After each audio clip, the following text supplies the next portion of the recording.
And today I am especially praying to Hun Lahun, the 11th Tonal, resolving.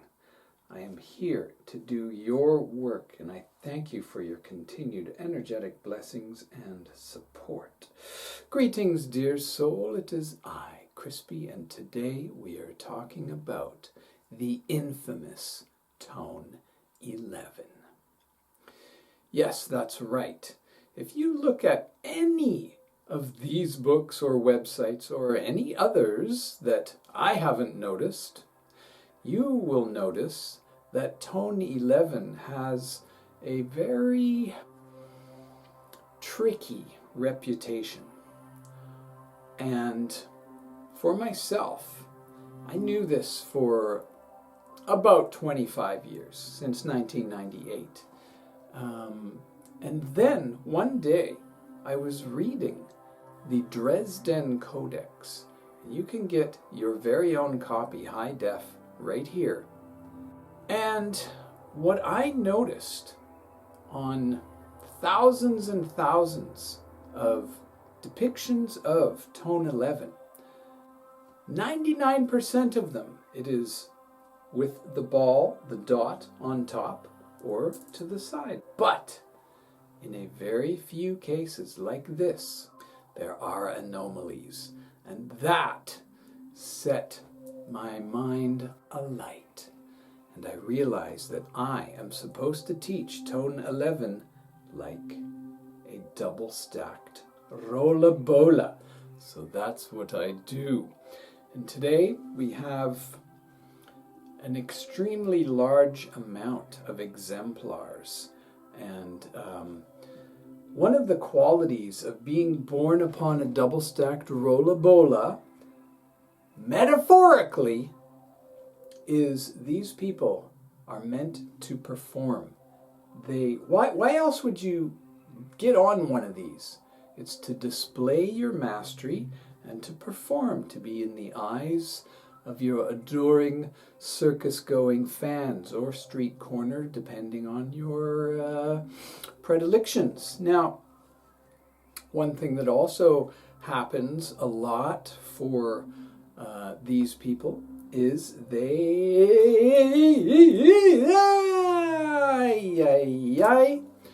So today I'm going to do something that I have not done in any of my other Tonal videos, and that is take a close look at many, not all, of the exemplars, especially with regards to their shadow ego. Now, first of all, where is Tone 11 on the Tzolk'in? Let's take a look. Okay, there you go, starting with Keen 11, and then 13 days later. Let's quickly go through the video here.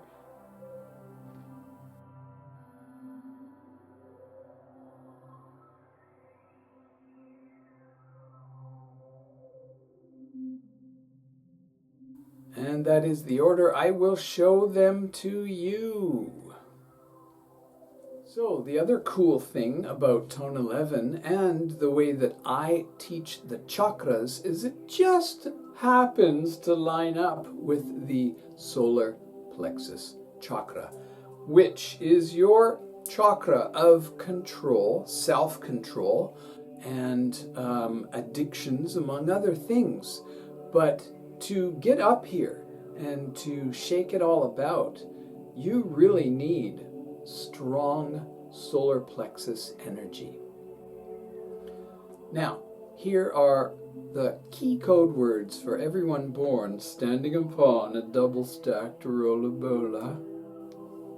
Discernment, refinement, detail-oriented, problem-solving, challenge, promise relating to resolving, resolution, promise. Counterbalancing, wild card, controlled chaos, eye of the storm. The minor chord, neutrality and liberation. And again, paying very close attention to the ego dramas of indiscretion, breaking promises, and unyielding. So here we go. 11 being tone 11 is the first time shows up is in 11, the 11th day, and the 11th glyph, which is the monkey, resolving monkey. Let's see who our exemplars are.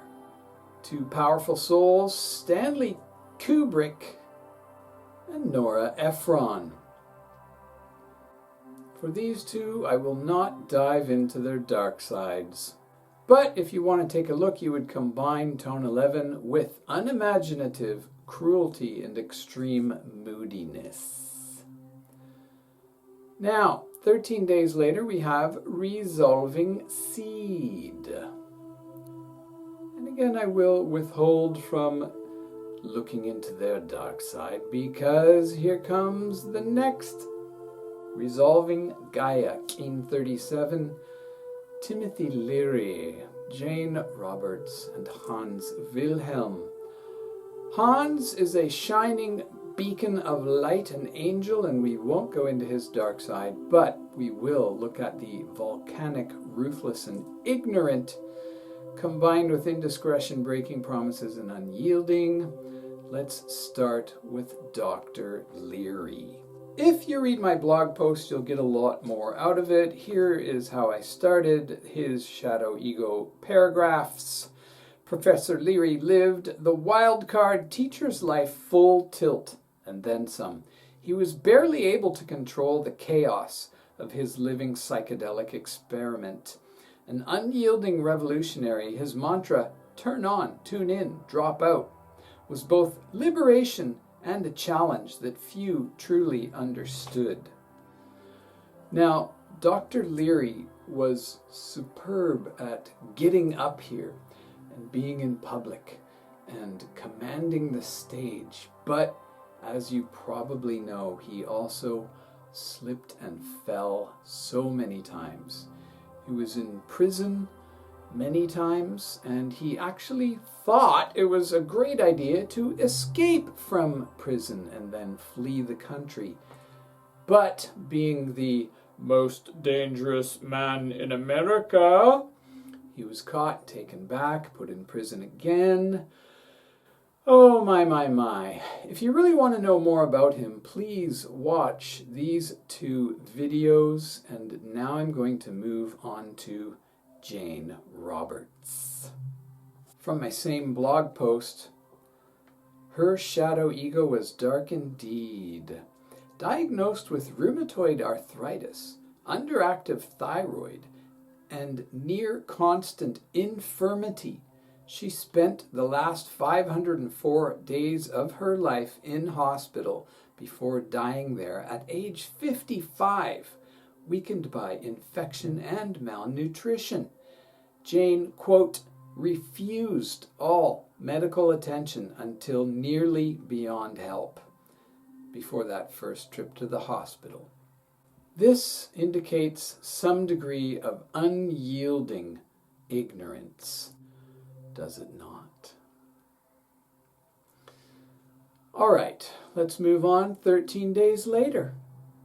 Now we come to today, actually, resolving dog. And we have a very interesting group of people. I'm only going to talk about one of them because there's so much more to go. And before I read about the Canadian, please note that we're adding infidelity, authoritarianism, and dogmatism to indiscretion, breaking promises, and unyielding behavior. Now, I would like to mention one thing. I have been using ChatGPT to do a lot of my research. And what I do is take my key code words and tell her, them, it, what day it is and who the exemplars are, and then I let them come up with the data. And here's a little look into that, and what I have had to do is then read every single word and edit, because ChatGPT, and therefore all artificial intelligence, can be a real bitch. I've had to edit profusely, but Here's my slightly softened version. Infidelity and indiscretion. Justin Bieber's on and off relationship with Selena Gomez was riddled with public drama, emotional highs and lows, and rumored cheating. In a 2019 Vogue magazine interview, Justin admitted that during that time he was, quote, doing things I was ashamed of, being promiscuous and disrespectful to women. Additionally, paparazzi captured him in situations with multiple women while technically still dating Selena. Classic indiscreet infidelity. Authoritarianism and dogmatism. In his 2013 and 2014 Deep Dark Spiral, Bieber exhibited authoritarian and erratic behavior, yelling at photographers, egging a neighbor's house, and being arrested for DUI. This arrest led to charges of resisting arrest without violence, which echoes the dog's bark being worse than its bite, but also a refusal to be accountable, an unyielding ego. Breaking promises. In 2016, he canceled a string of meet and greets after fans had paid thousands of dollars to meet him, saying they left him mentally and emotionally exhausted. Valid for mental health, sure, but the way it unfolded reflected a ruptured bond of trust. In 2017, he abruptly canceled the remainder of his Purpose world tour, 14 dates, again citing mental exhaustion. He later said, I let bitterness, jealousy, and fear run my life. Lastly, an unyielding and defensive energy. Even lately in recovery, he has at times responded to criticism with hostility, defending his wife, Hailey Bieber, online, often with sharp rebukes or sarcastic retorts. His loyalty is real, but the way he expresses it can skew into unyielding defense, not neutral discernment, for example. I think the young pup, Justin, has still got a lot of healing to do, obviously. Like most of us do, he has to really take hold of his own inner puppy dog and just give it love and companionship and protection in order for it to grow up and embody his whole entity. Now, 13 days later, resolving dusk, Keen 63. The only woman, Elizabeth Araujo. I have only had contact with Elizabeth for the last couple of years, and it arose out of a simple Facebook connection, and I wanted to show her a video I made. Here's the video. And she said she enjoyed the video and that her ex-husband, Tata Alejandro, would like it too. I was thrilled. And then I made this meme and sent it to her. And originally she said very nice, but after a fair bit of communication, many texts through Messenger, she made it clear that she didn't want to be known as the ex-wife of Tata Alejandro. So I made this new meme.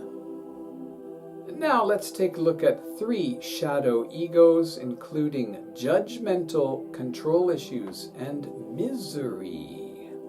Billy Joel's life is laden with trauma, self-destructive tendencies, and a fierce grip on artistic control, all rich terrain control issues, shadow ego dramas. He refused to work with Elton John's band, claiming they would make him He also turned down Beatles producer George Martin because he didn't want to relinquish creative control. This reflects strong, unyielding behavior. He actually suffered a deep depression after being in New York during September 11th, 2001. This led to heavy drinking bouts and 2 suicide attempts in his early 20s following guilt from an affair. He was homeless, psychotic, and deeply miserable. Also in 1989, he fired 3 band members, but didn't even tell them personally. They all found out by watching MTV. Control issues and breaking promises. Now, Jamiroquai's JK can be very judgmental, branding modern chart acts as, quote, manufactured, and criticizing Lady Gaga specifically, calling her a money-making freak, signaling indiscretion, rigidity, and a poverty mindset. In candid quotes, he said about himself, "I'm a bit of a fucking control freak. Otherwise, people take the piss." He is famous for developing a substantial cocaine habit after his breakup with Denise Van Outen, which he quit snorting around 2003, or did he? After multiple run-ins with police, numerous arrests and assault charges, and then a 6-month revoking of his driver's license, he eventually cleaned up by 2006. Abraham Lincoln. Though renowned for humility and emotional intelligence, Lincoln could hold intellectual contempt. He once scolded Illinois colleague George Fourquer, accusing him of flipping party allegiance for money in a harsh rebuke. He said, quote, "I would rather die now than change my politics for an office worth $3,000 per year." He also suffered deeply from melancholy and misery, which now we would call clinical depression, after the death of his son, Willie. Okay, I do want to say there are a few more politicians in today's lineup, and I think especially when politicians get to a high enough level, they're not like regular human beings whatsoever anymore. There's an enormous amount of pressure on them, especially American politicians, and the tendency is to reveal all of their dark traits, routinely in some cases. So yes, let's move on. 13 days later, 1976. 2 very wise men. No dark sides to be talked about today. 13 days later, 1989. Randall Monk. If you don't know him, please just watch my video with his wonderful friend, Rana Vizain, who just recently passed away. 13 days later, 102, and I think we need to do a little bit of a dark, deep dive. Just for one person, guess who will be using victim stance, non-committal and arrogant, combined with Tone 11's ego dramas. Billy Graham often had very poor indiscretion, such as his anti-Semitic marks in the early 1970s. During an Oval Office conversation with Nixon, he agreed with the then POTUS that Jews controlled the media, and Billy Graham said Hollywood was a, quote, synagogue of Satan. He later apologized, calling it deeply regrettable, and revealing his victim stance about the Nixon tapes. I was wrong for not disagreeing, but he framed it as unintentional rather than taking full responsibility for his own words.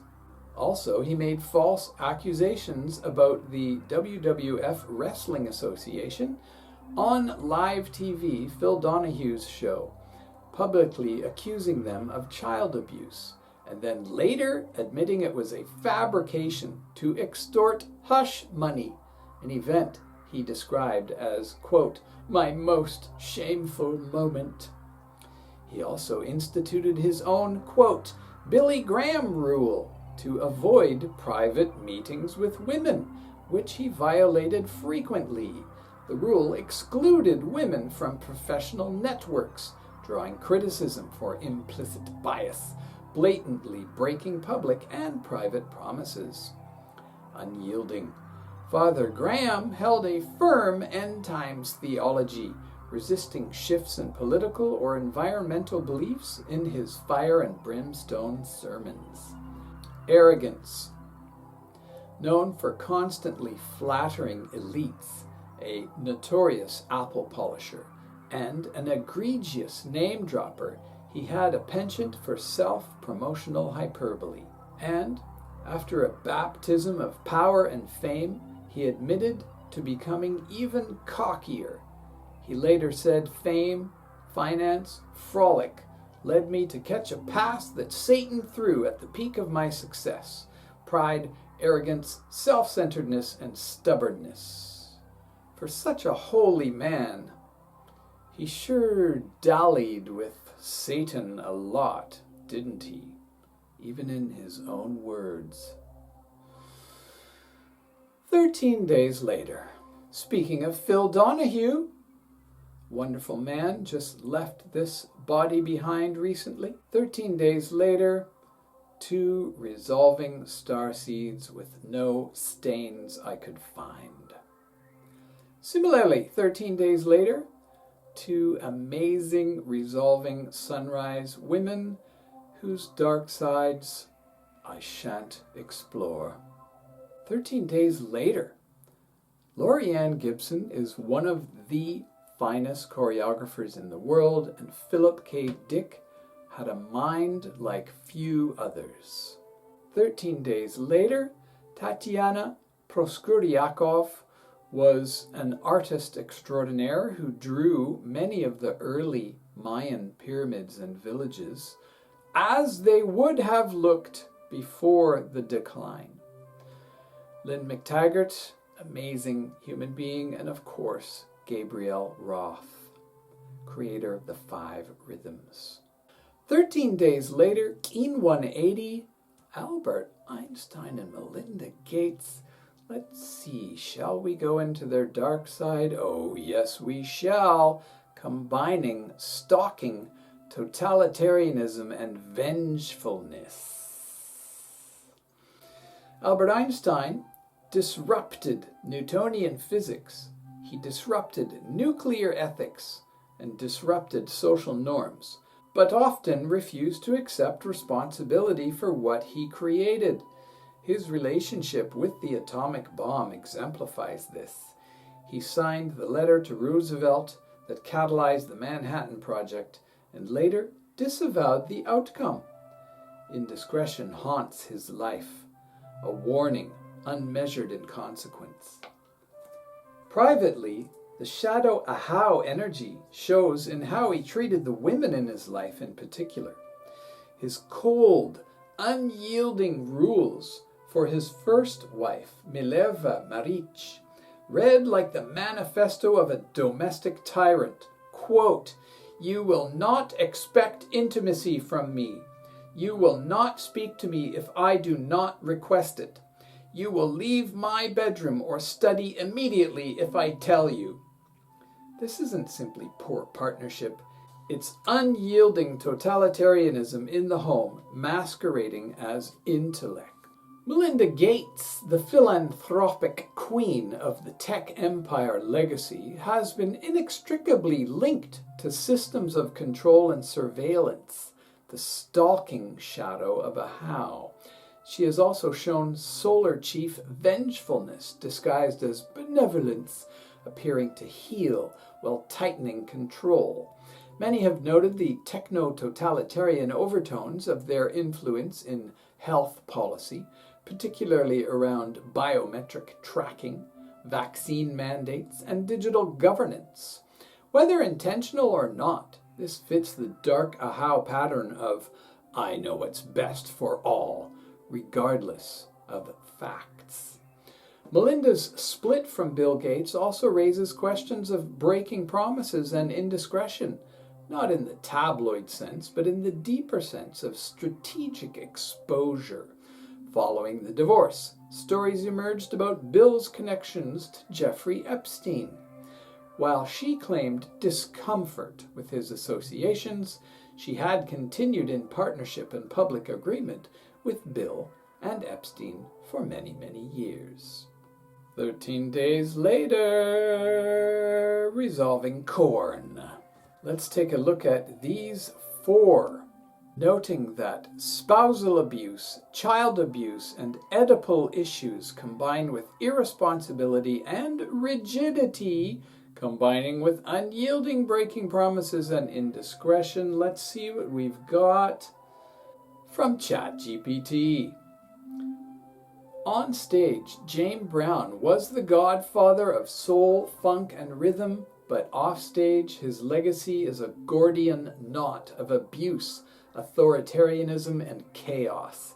He demanded absolute obedience from band members, docking them pay constantly for the slightest missed cues while performing on stage. This is 11 Ben at its most tyrannical, claiming to hold the ancestral fire while merely burning others with a flaming stick. His personal life was marked by repeated allegations of domestic violence and emotional terror. His wives reported physical abuse, and his son Daryl described a father obsessed with control and domination. This is the dark root of the corn glyph. The father becomes the dictator. The lineage becomes trauma passed down. Alicia Silverstone's shadows are subtler, but still swim in the corn glyph's obsession with family, parenting, and righteous order. She's often criticized for extreme parenting choices, such as feeding her child by chewing food and passing it mouth to mouth. Though not abusive per se, it certainly raises themes of boundary blurring and Oedipal entanglement for her son. She's also been called out for publicly shaming others for their choices in food, medicine, parenting, reflecting the corn shadow of moral superiority and rigid ideology. Tonal 11's indiscretion can show up here too, exposing private matters publicly in the name of natural truth.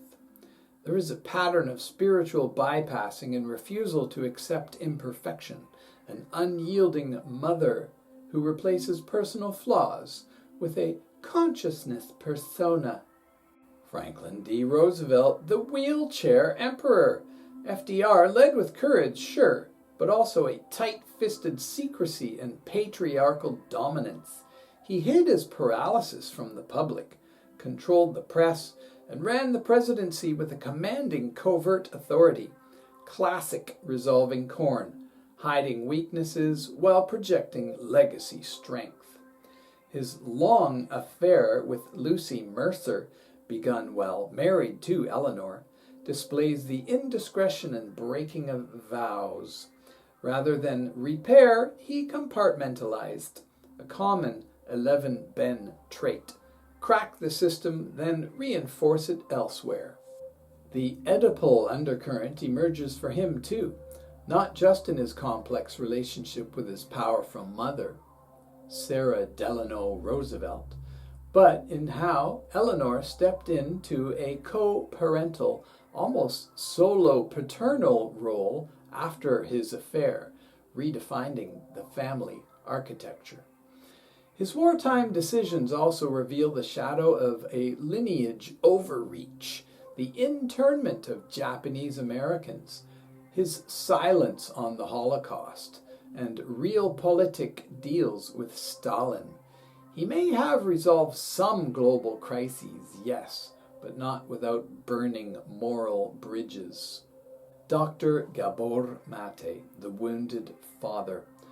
Of these 4 exemplars, Gabor Mate might be the most conscious of his shadow ego dramas, yet even he shows clear signs of the resolving corn dilemma. He speaks often of his childhood trauma, wounded parenting, and generational pain, admitting how his workaholism and emotional absence harmed his own children. His honesty is rare, but it doesn't erase the pattern of spousal and child neglect. Dr. Mate was unrelenting in his pursuit of trauma work, even as it cost him precious family time. as though resolving Korn's mission to heal the ancestral line of others by ignoring his own. His son, Daniel Mate, has publicly shared the complexities of growing up with a father revered by strangers but emotionally absent at home. This is the Korn shadow, the priest of healing who cannot fully emotionally feed his own family. In Tonal 11's fashion, his method has been to dismantle identity and rebuild meaning, but at times without sufficient emotional glue. These examples show how sacred lineage can become a prison, how fathers can wound while claiming to protect, and how light, when unexamined, casts long, cold shadows across the field. Now, I have a small history with Dr. Mate. After he appeared in the third Zeitgeist video, I searched him online and found he had just co-authored a book which I bought immediately and thoroughly enjoyed. And then I sent him an email and we had a chat of about 5 or 6 back and forth responses. I was talking about the Maya and the child rearing and coming of age ceremonies that are talked about by Martin Prechtel. And then I made this video for him recently, but I had his picture and his name on it, and I sent it to his office, which is now much bigger. And I said, hey, can I present this on my YouTube channel? And they said, no.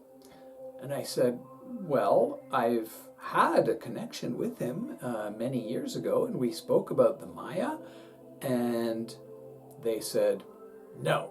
And I said, well, can you just please show it to him and let him decide? And they said, no, but you can keep it up if you take his picture off and take his name off. So I said, fine. So Dr. Mate, if you're watching this, I have enormous amount of respect for you, and I hope you like this video and the other one. 13 days later, Keen 206, Douglas Rushkoff. If you don't know his work, you're not really paying attention.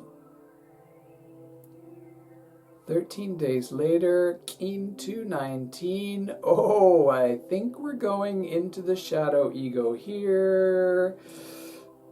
Meaning we're combining fury, gossip and or being nosy, and favoritism.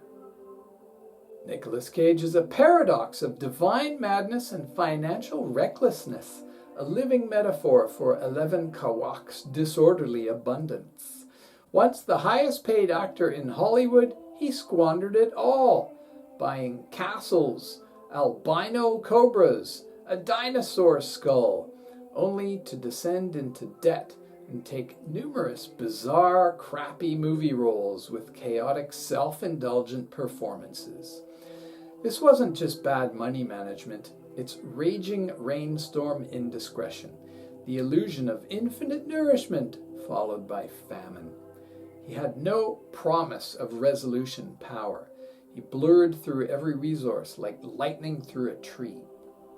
His acting style often veers into emotional whiplash, lauded as raw, but frequently indulgent and erratic. This is the unyielding Tone 11 crashing into Kawak's emotional chaos. His on-screen fury clearly shows rainstorm's shadow, thunder being energy without grounding. Of course, he's also been a tabloid magnet, dragged into the vortex of gossip, arrests, and public meltdowns.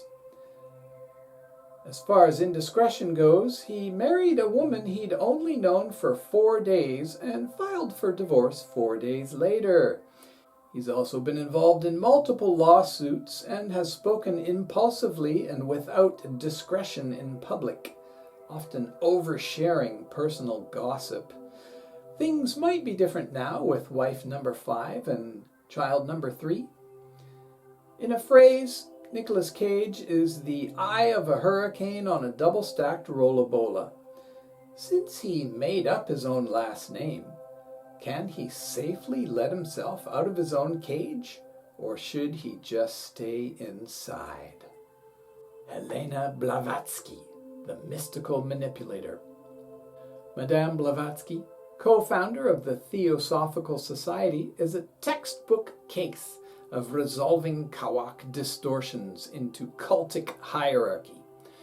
Claiming direct telepathic communication with Tibetan masters, she merged Eastern philosophy with esoteric mysticism, but also favored secrecy, cultish language, and special access to truth, a dangerous form of favoritism wrapped in cosmic robes. Her legacy is deeply controversial. While revered by some as a spiritual pioneer, others see her as a charlatan, accused of plagiarism, faking paranormal events, and manipulating followers through awe and fear, all hallmarks of the resolving rainstorm shadow priestess energy. She could be fierce and cruel, often mocking those who disagreed with her. This is 11 Kawak's unyielding fury, not clean warrior rage, but a psychic fire in the house of community, aimed at all challengers. She framed herself as the mother of mysteries, yet ruled her circle like a jealous matriarch. And the gossip? She created entire mythologies about who was spiritually advanced and those who are spiritually asleep, feeding hierarchies of purity and corruption, a theme that has been picked up and amplified profusely in the last 50 years. Now, I started to do a video series about her most famous book, Isis Unveiled, which you can see here, but I stopped after only 5 videos because actually I found the work to be stormy, let's just say. It's still very good, and if you're interested, please listen, but again, I felt I could not go on.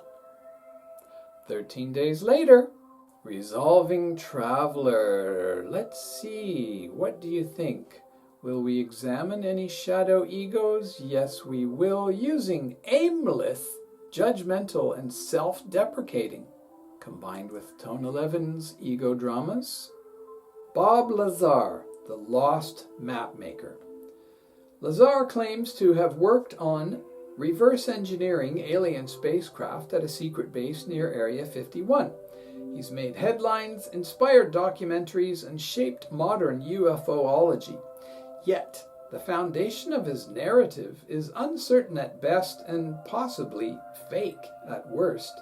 There is no verifiable record of his degrees, nor any record of his employment at the labs he mentioned.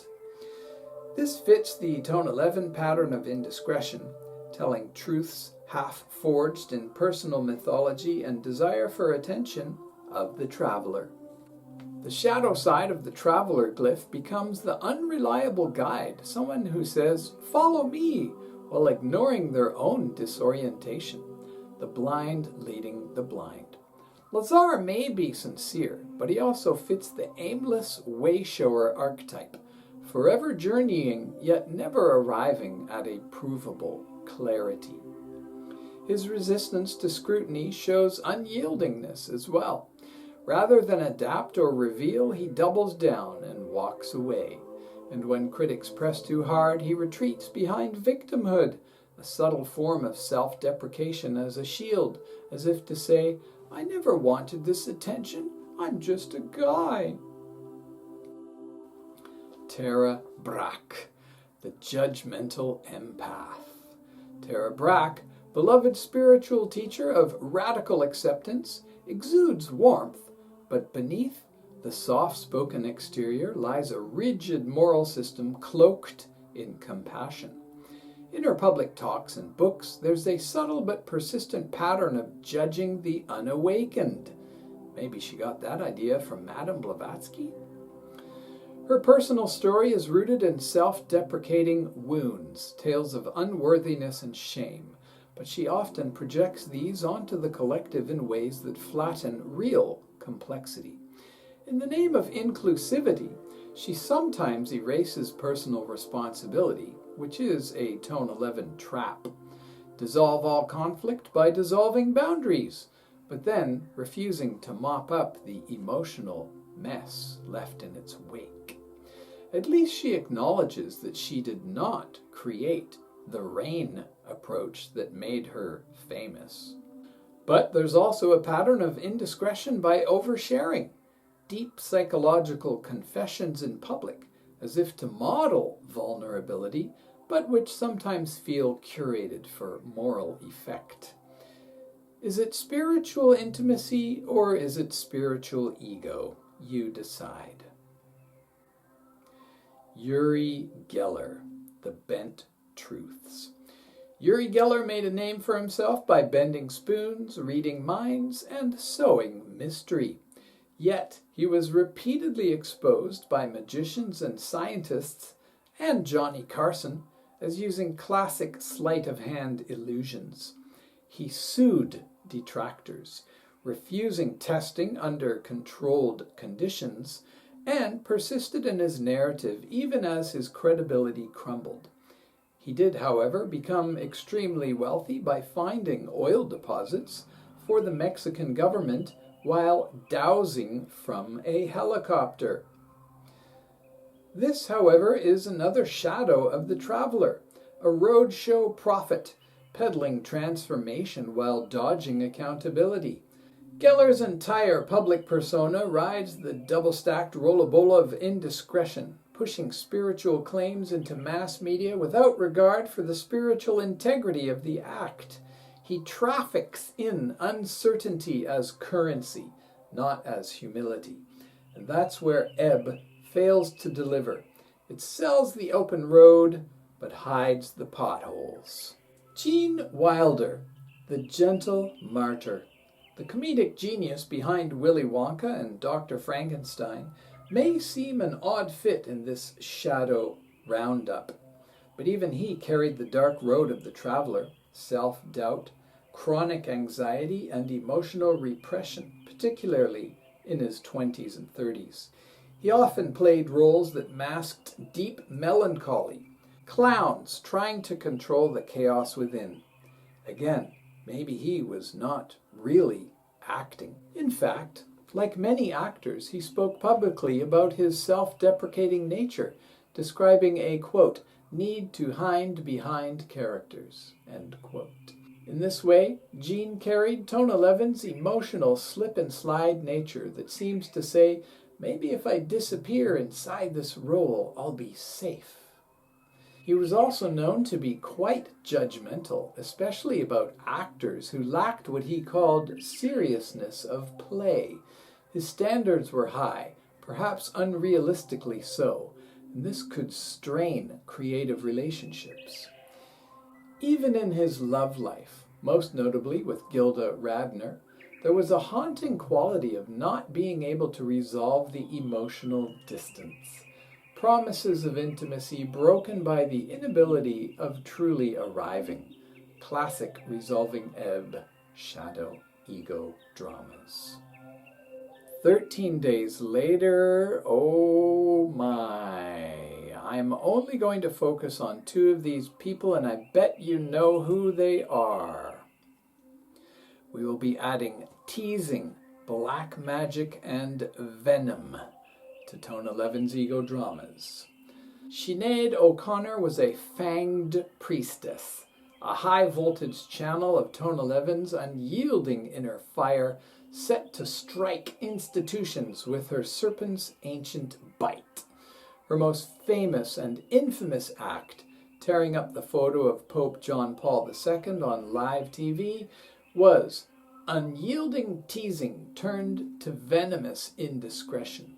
In that one gesture, she attempted to eviscerate the Catholic Church's abuses, decades before mainstream acknowledgement of them. This was the resolving serpent hissing through the media veil. The immense backlash poisoned her, not surprisingly. But Sinead doubled down. The classic 11 Chikchan shadow. Attack first, bite hard, grieve later. She took aim at child abuse of the church, systematic hypocrisy and misogyny, and often self-immolated in the process.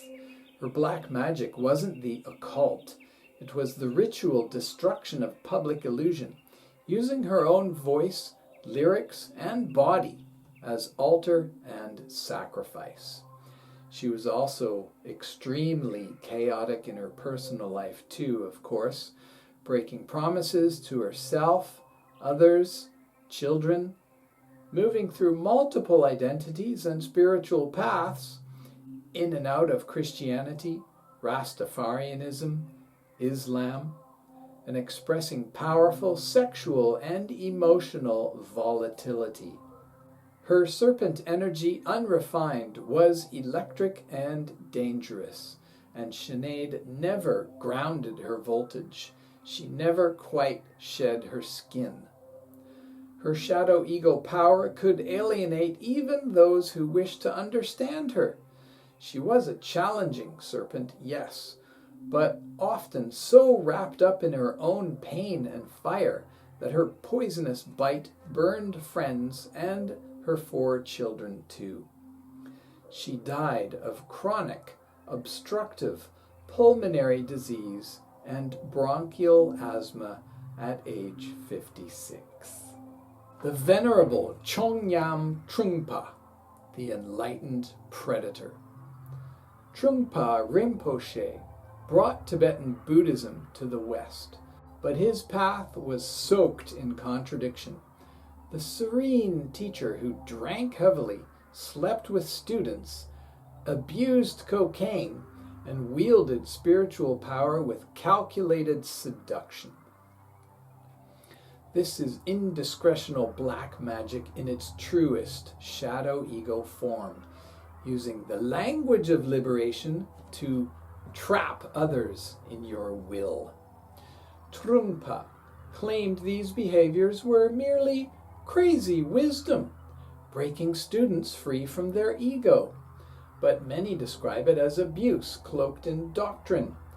His unapologetic indulgence in alcohol, drugs, and sex shows chaos embodied through the lower 3 chakras, the resolving serpent misused.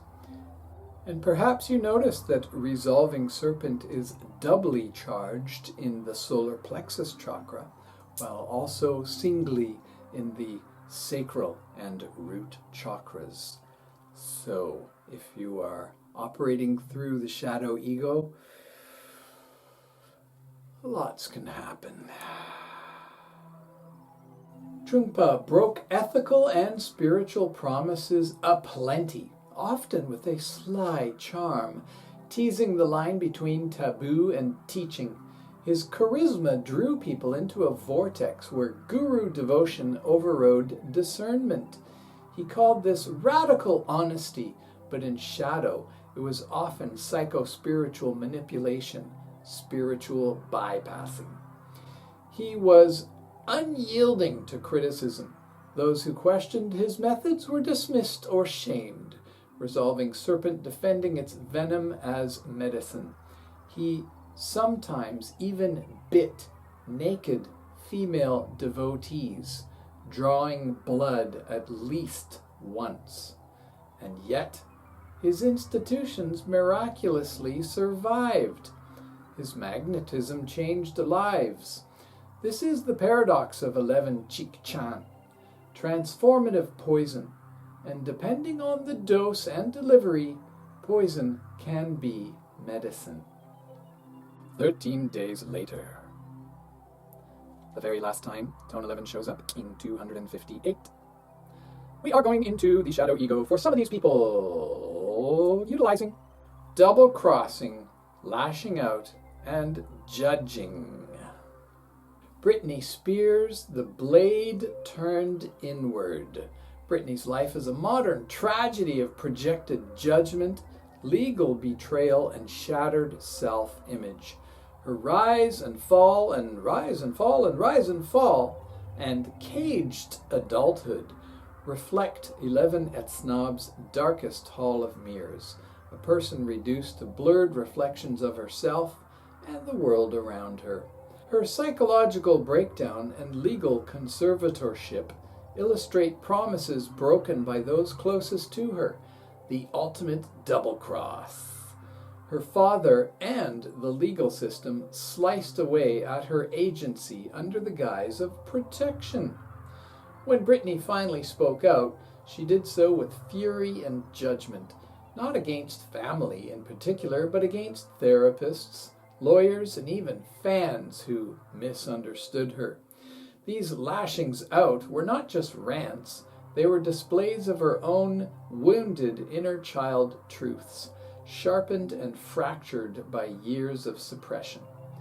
Etznob's shadow often turns inward, self-harm, self-doubt, and the internal critic.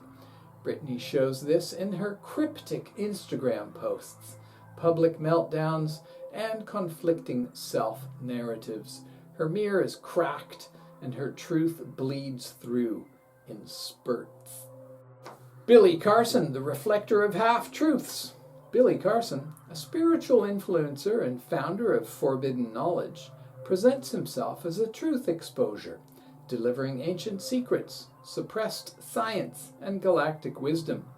But his critics often point to exaggeration, appropriation, and unverified claims, raising the specter of indiscretion as performance. Carson promotes an image of clarity and empowerment, while often mixing credible ideas with conspiratorial fluff, making it difficult to separate reflection from projection. That's the Etznob trap, using the obsidian, smoke, and mirrors to dazzle and confuse, rather than reveal the actual truth. His critics accuse him of commercializing mysticism with its own form of broken spiritual promise, enlightenment with a hefty price tag. Kiefer Sutherland, the Lashing Blade. Kiefer, best known as 24's Jack Bauer, has lived a public life filled with rage, rebellion, and volatility. He's been arrested for assault, DUI, and unruly behavior, evidence of the rollabola slippy sliding away through Etznob's rage impulse. Evidence of the double-stacked rollabola slip-sliding away into a mirror and crashing and breaking it. He often comes off as unyielding, a man trapped in his own mythology. Like his characters, he plays the moral punisher, but his real-life behavior often contradicts that moral stance. Double-crossed by his own roles, he's Jack Bauer in public, but wounded and erratic in private. There's also a shadow of self-judgment. Kiefer once said, quote, "I'm my own worst critic." But he's not alone there, is he? Etznob cuts both ways, and he seems to carry that internal war with visible scars. Very interesting to note as well that his father is 10 Etznob, manifesting obsidian mirror knife. Richard Rudd, the mirroring thief? Richard Rudd, author of The Gene Keys, projects the aura of a gentle mystic, poetic, contemplative, offering carefully crafted wisdom into the collective psyche. Yet beneath the crystalline language and lotus petal branding lies a mirror sharpened by omission. And if you look closely, there is an absence of clear, honest reflection about the human design origins of The Gene Keys. Rudd was once as deeply embedded as possible in the human design community, having studied under Ra Uru Hu, the system's founder. But after a decade, 3 years as a student devotee and 7 years teaching and writing human design textbooks, Richard departed, some say without clearly acknowledging the full roots of his Gene Keys as a mirror reinterpretation of human design's core concepts, especially the 64 gates, mapped to the I Ching. In Ra Uru Hu's eyes, this was more than a divergence, it was spiritual betrayal. Ra accused Rudd and others of, quote, stealing the mechanics, end quote, without honoring the transmission, a classic Etznob double cross. Richard Rudd has never publicly addressed Ra's criticisms in depth. His posture is 11 mirrors unyielding detachment. Stay poetic, don't explain, don't look back, compartmentalize. But for many longtime human design students, the lack of full attribution feels like indiscretion, a fracture of lineage ethics. His Gene Keys following remains devoted, but this too reflects Etznob's shadow, spiritual elitism, soft in tone but sharp in impact. Many Gene Keys students speak of awakening and transformation, yet many more speak of getting lost in the smoke and mirrors of reflections and endless abstractions. Now, if you are interested in a deeper look at Ra Uruhu, please watch this video I made about him. And if you'd like a much deeper look into Richard, please watch this video, where I compare the two of them and show how they fit into each other's chart in a shocking way. Again, please watch my videos because you'll see that I have a rather balanced perspective, not as sharp and stabbing as ChatGPT's. But I thought it was important to share that all with you. The last thing I will say about both human design and gene keys, which I did mention in those videos, is that they are both based on the tropical 12th house perspective, which is 3,000 years old and originated in Babylon. Do your own research about that. And was heavily influenced by the Greco-Roman cultures, which, if you are not sure about, they are extremely misogynistic. So if you watch this video here, the first 35 minutes of it, if you're really interested, you must watch that video, at least the first 35 minutes. And then you will know the true roots of both systems. And you'll see that Richard Rudd's discomfort was largely due to the toxic masculinity built into human design. So he took something that was toxic masculine and he overlaid it with the divine feminine. That does not change the root. I'm just saying you can put some beautiful icing and sprinkles and decorations on a very bitter cake, but it still is going to have a similar effect. Sorry, not sorry.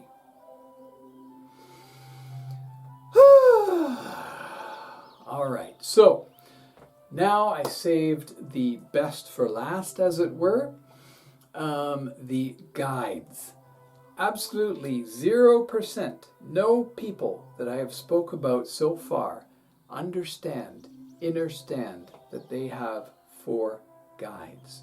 Of course, the glyphs are different for each person, but everyone born on tone 11 has 11, 12, 13, 1, 2, 3 as their past wisdom guide, 4 as their divine feminine, 5 as their divine masculine, and tone 6, which is also a rollabola. But you must admit, starting out your life on a double-stacked one and ending your life, as it were, on a single-stacked rollabola must be a huge relief. So let's take a look at the names here. Activating as the past wisdom guide, also the solar plexus. Moving into stabilizing in the heart chakra as the divine feminine guide. Now, this, surely you can feel the power of this. The divine feminine position is the right mind. It is intuition. It is everything soft, gentle, and feminine about all of humanity. Tone 4, the heart chakra. So this is the power of these people. Half of the power, I will say. Moving across the heart chakra to tone 5, empowering. Moving up to the throat chakra. The whole purpose of these people, at least their public face, their yang energy, is to empower others. Many of them have done so. But it is through that balance of the divine feminine stabilizing heart chakra and the divine masculine throat chakra empowering that all people born on a double-stacked rollabola will find their true power. Then, of course, we add the future third eye of the Rolla Bola single stacked balancing. So, I know that's been a lot, and I hope it gives you thought after thought. And if you are Tone 11 and one of these glyphs, reach out to me. I will help you in any way that I can. In Lak'esh, Alakim, Namaste.